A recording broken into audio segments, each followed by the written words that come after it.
9 दिसंबर के दिन AI engineer Atul Subhash का एक वीडियो इंटरनेट के ऊपर आता है और जिसमें वो शख्स ये कहता है कि मैं अपनी शादी की वजह से या अपनी पत्नी और उनके परिवार की वजह से सुसाइड कमिट करना चाहता हूं। और इस वीडियो के बाद पूरे इंटरनेट के ऊपर और पूरी दुनिया में कई सारे सवाल खड़े हो गए। एक बहुत बड़ी डिबेट शुरू हो गई है, शादी को लेकर एक बहुत बड़ी डिबेट शुरू हो गई कि क्या शादी में इस तरीके की चीजें होना चाहिए। जिस तरह अतुल सुभाष ने कानून व्यवस्था के बारे में, जजों के बारे में, रिश्वतखोरी और करप्शन के बारे में बातें करी, क्या वो लोग इसका दुरुपयोग कर रहे हैं? क्या इस देश में एक आम आदमी को न्याय मिलना बड़ा मुश्किल हो गया? इस तरीके के सवाल खड़े हो गए।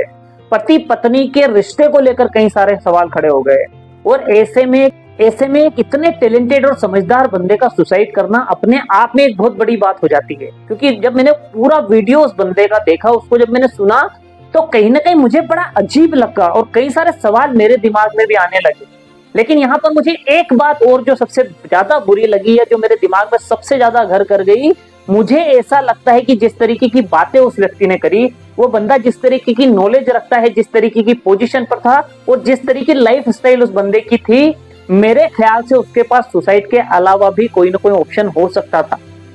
कोई ना कोई ऐसा रास्ता हो सकता था कि बिना सुसाइड करे भी ये बात जनता तक पहुंचाई जा सकती थी, ये बात लोगों तक आ सकती थी। लेकिन अब जब वो बंदा सुसाइड कर चुका है तो इसे नहीं बदला जा सकता। लेकिन अगर इसके बावजूद उस बंदे के सुसाइड हो जाने के बाद भी अगर देश के अंदर कानून व्यवस्था ठीक नहीं होती, महिलाओं और पुरुषों को लेकर, शादी को लेकर जो कानून बनाए गए हैं, जो नियम बनाए गए हैं, अगर उन पर दोबारा विचार विमर्श कर इम्प्लीमेंट नहीं किया जाता, तो ये हमारा कि एक किसी की व्यक्ति की जान जाने के बावजूद भी अगर कोई ठोस कदम नहीं उठाए जाते, तो हमें एक बार सोचने की जरूरत है कि हम किस तरीके का समाज और किस तरीके की दुनिया अपने लिए बना रहे हैं।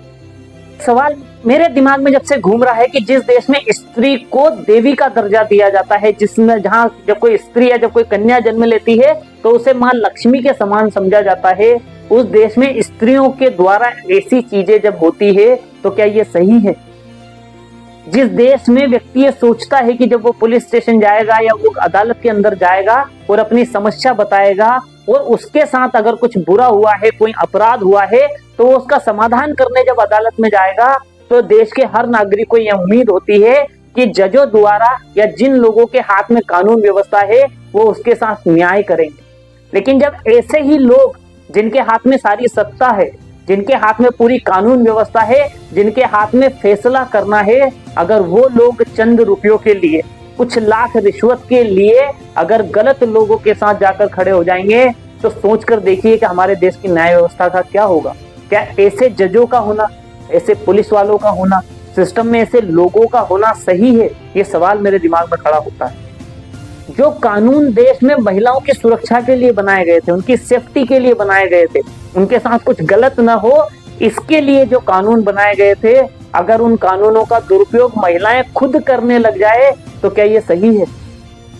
पुरुषों को इस समाज में हीन भावना के साथ देखा जाए, उनके हर कृत्य को अपराध और गलत चीजों के साथ जोड़ा जाए और उन्हें सिर्फ पैसे कमाने की मशीन या सिर्फ एक रोबोट की तरह यूज किया जाए, तो क्या इस समाज में पुरुषों की स्थिति सही है? ऐसे कई सारे सवाल मेरे दिमाग में कौंध गए जब मैंने वो वीडियो पूरा देखा और मुझे लगा कि हम और हमारा समाज न जाने किस दिशा में जा रहे हैं। क्योंकि दोस्त, किसी भी आदमी का जीवन खत्म हो जाना कोई छोटी बात नहीं होती। क्योंकि सोचकर देखिए, उस बंदे ने खुद ने कहा कि जिस उम्र में उसे अपने माँ बाप का ख्याल रखना था, उनकी सेवा करना था, उनका कर्ज चुकाने का मौका था, आज उस उम्र में उसे उन्हें तकलीफ देकर छोड़कर जाना पड़ रहा है, सिर्फ इसलिए कि उसकी पत्नी द्वारा इतने सारे केस जो कि सही नहीं थे वो लगाए गए और उसकी वजह से वो व्यक्ति इतना परेशान हो गया था कि कहीं ना कहीं उसे अपनी जान देने के अलावा कोई रास्ता शायद समझ नहीं आया। तो ये बहुत बहुत बहुत दुर्भाग्यपूर्ण घटना है। इसके बारे में पूरे देश को बात करना चाहिए, पूरे देश को विचार करना चाहिए और अगर कानून व्यवस्था में इस तरीके के लोग हैं तो उन लोगों को के लिए कहीं ना कहीं कड़े नियम कानून बनने चाहिए। क्योंकि और एक और चीज जो मुझे बड़ी असहज लगती है कि जब किसी पुरुष के द्वारा कोई गलत काम किया जाता है या समाज के द्वारा महिलाओं के खिलाफ अगर कुछ चीज की जाती है, तो इतने सारे महिला संगठन हैं जो खुलकर सामने आते हैं और ये कहते हैं कि ये चीज गलत हो रही है। लेकिन अगर किसी महिला के द्वारा कुछ गलत किया जाता है, कुछ ऐसा किया जाता है जो कानूनी रूप से और एथिकली करेक्ट नहीं है, तब भी तो इन संगठनों को खुलकर सामने आना चाहिए, इन महिलाओं को खुलकर सामने आना चाहिए और उस महिला का विरोध करना चाहिए। क्योंकि अगर हम इस स्तर पर आ चुके हैं कि सब कुछ इक्वल है, तो अब फिर बात महिला या पुरुष की नहीं बचती, बात बचती है सही और गलत की। और अगर किसी के द्वारा कोई गलत काम किया जाता है, कानूनी रूप से कोई गलती की जाती है, तो पूरे समाज को उसके खिलाफ होना चाहिए, फिर वो आदमी हो या औरत हो, उससे कोई फर्क नहीं पड़ना चाहिए। तो महिला संगठनों को भी इन केस में सामने आना चाहिए, क्योंकि अगर इसे लॉन्ग टर्म में देखा जाए तो क्या समस्या होगी कि ये जो कानून बनाए गए हैं वो महिलाओं की सेफ्टी के लिए बनाए गए थे। और अब तक ये होता था कि जब भी कोई महिला अपनी शिकायत लेकर ऐसे मामलों में जाती थी, तो कानून के द्वारा, जजों के द्वारा या समाज के द्वारा कहीं ना कहीं उस महिला को प्रायोरिटी दी जाती थी, उसके पक्ष में सब खड़े हो जाते थे। फैसला आने के पहले सब उसके पक्ष में होते थे कि कहीं ना कहीं ये जो बात कर रही है वो सही कर रही है, और पूरा का पूरा समाज उसके सपोर्ट में होता था। लेकिन अब अगर इस तरीके की घटनाएं होगी ना, तो ये कहीं ना कहीं क्वेश्चनिंग खड़ी कर देगी कि अब जब कोई महिला सच में भी इस तरीके की चीजों से गुजरेगी या सच में उसके साथ कोई अपराध हुआ होगा, इसके बावजूद समाज उसके साथ खड़ा होने के पहले उससे क्वेश्चनिंग करेगा, उससे सवाल करेगा कि क्या वो जो ये कह रही है, कर रही है, ये सही है या नहीं है। इससे पहले, सही गलत के पहले ही लोग उसके साथ खड़े हो जाते थे। तो ये कहीं ना कहीं उन महिलाओं के लिए परेशानी खड़ी करेगा जो सच में किसी न किसी प्रताड़ना से गुजरी है, क्योंकि अब समाज उनसे क्वेश्चनिंग करेगा। आज से पहले ये था कि जब कोई स्त्री ये कहती थी कि मेरे साथ गलत हुआ है, या मेरे साथ मेरे पति द्वारा गलत किया गया है, या किसी आदमी के द्वारा गलत किया गया है, तो सबसे पहले उसकी बात को प्रायोरिटी दी जाती थी और पूरा समाज खड़ा होता था, क्योंकि सबको ये लगता था कि हाँ, ये जो कह रही है वो सही है। लेकिन अगर महिलाओं द्वारा इस तरीके की चीजें की जाएगी, तो कहीं ना कहीं अब समाज महिलाओं से भी क्वेश्चनिंग करेगा, क्योंकि कई सारी घटनाएं हुई है जहां पर महिलाओं द्वारा कोई बलात्कार के झूठे केस लगाए गए हैं, परिवार के खिलाफ प्रताड़ना के और दहेज के कोई ऐसे केस लगाए गए जिनमें की बात सही नहीं थी, वो गलत था, वो सब झूठ था। लेकिन उन्होंने दूसरी, डिवोर्स के समय जो सबसे चर्चा वाली चीज होती है, वो सबसे ज्यादा चर्चा की जाती है, वो होता गुजारा भत्ता। गुजारा भत्ता मीन्स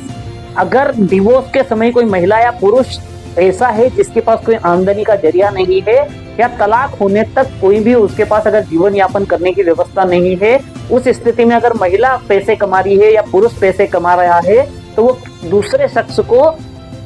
हर महीने एक रकम प्रोवाइड करे, हर महीने कुछ पैसा दे, ताकि वो अपना जीवन यापन कर सके, अपना गुजारा कर पाए। तो ये गुजारा भत्ता जैसी चीजें होती है। लेकिन जिस तरह गुजारे भत्ते के भी पिछले कुछ सालों में कुछ केस सामने निकल कर आए, जहां पर महिलाओं ने 1 लाख रुपए से लगाकर 10 लाख रुपए से लगाकर 1 करोड़ रुपए तक की डिमांड गुजारा भत्ते के लिए करी है। तो ये भी अपने आप में एक सोचने वाली बात है कि इस तरीके की चीजें क्यों हो रही है समाज में। क्योंकि कई बार देखा गया है कि जो महिलाएं शायद 10,000 में भी अपना गुजारा कर सकती है, उन्होंने भी 1 लाख, 2 लाख या 10 लाख रुपए तक की डिमांड करी है कि उनको अपना जीवन यापन करने के लिए इतने पैसों की जरूरत है। तो ये कहीं ना कहीं इस तरीके की चीजें अगर समाज में होगी और इस तरीके की चीजें अगर होती रहेगी, तो कहीं ना कहीं सवाल खड़े होंगे, कई सारी चीजों को गलत नजरिए से देखा जाएगा। और अगली बार जब इस तरीके की चीजें होगी, तो लोग इतनी आसानी से यकीन नहीं कर पाएंगे। बैक ऑफ माइंड में ये सवाल बार बार आ रहा होगा कि ये जो चीजें हो रही है, क्या ये सच में सही है या नहीं है, पहले इनकी जांच करी जाए, फिर हम किसी फैसले पर पहुंचेंगे। तो दोस्त, इस तरीके की चीजें बहुत दुर्भाग्यपूर्ण है, और देश में अगर इस तरीके की चीजें हो रही है और लोग इस तरीके की घटनाएं कर रही है, तो हमें अपने एजुकेशन पर सवाल खड़े करने चाहिए, अपने संस्कारों पर सवाल करने चाहिए, और हम देश को किस दिशा में लेकर जा रहे हैं इस तरीके की चीजों पर कहीं ना कहीं हमें सोचने की आवश्यकता है। और पूरे देश को इसके लिए कदम उठाना चाहिए। इस तरीके की चीजें समाज में ना हो, इस तरीके की चीजें देश में ना हो, उसके लिए सभी लोगों को एफर्ट करके अपना कोई ना कोई कंट्रीब्यूशन देना चाहिए, वरना कई सारी चीजें बिगड़ जाएगी। और आज एक हमने एआई इंजीनियर खोया है, अगर ऐसा ही चलता रहा तो कई सारे पढ़े लिखे, अनुभवी, टैलेंटेड और इंटेलिजेंट लोगों को हम समाज से खो देंगे इन छोटी छोटी चीजों की वजह से। महत्वपूर्ण बात जिसके ऊपर हमें चर्चा करना चाहिए वो है कि उस एआई इंजीनियर के पास सुसाइड के अलावा और कौन से रास्ते हो सकते थे जिसकी वजह से उसकी जिंदगी में इन सब चीजों का सोल्यूशन हो सकता था। क्योंकि भविष्य में अगर कोई सुसाइड करने के बारे में सोचे, तो उसे ये समझना चाहिए कि इसके अलावा भी कुछ रास्ते हो सकते थे। अगर आपके दिमाग में कुछ है कि ये रास्ता अपनाया जा सकता था इस स्थिति में, तो वो जरूर आप मेरे साथ शेयर करें। अगर जो रास्ते हमें ठीक लगेंगे, हम कोशिश करेंगे कि वो पब्लिक तक पहुंचे, ताकि अगली बार किसी के साथ ऐसी घटना हो तो उसके पास सुसाइड के अलावा भी कोई ऑप्शन हो, जिस स्थिति में वो दूसरा रास्ता अपना ले, ताकि उसकी फैमिली को और उसके परिवार को इतने बड़े दुख और अवसाद से न गुजरना पड़े।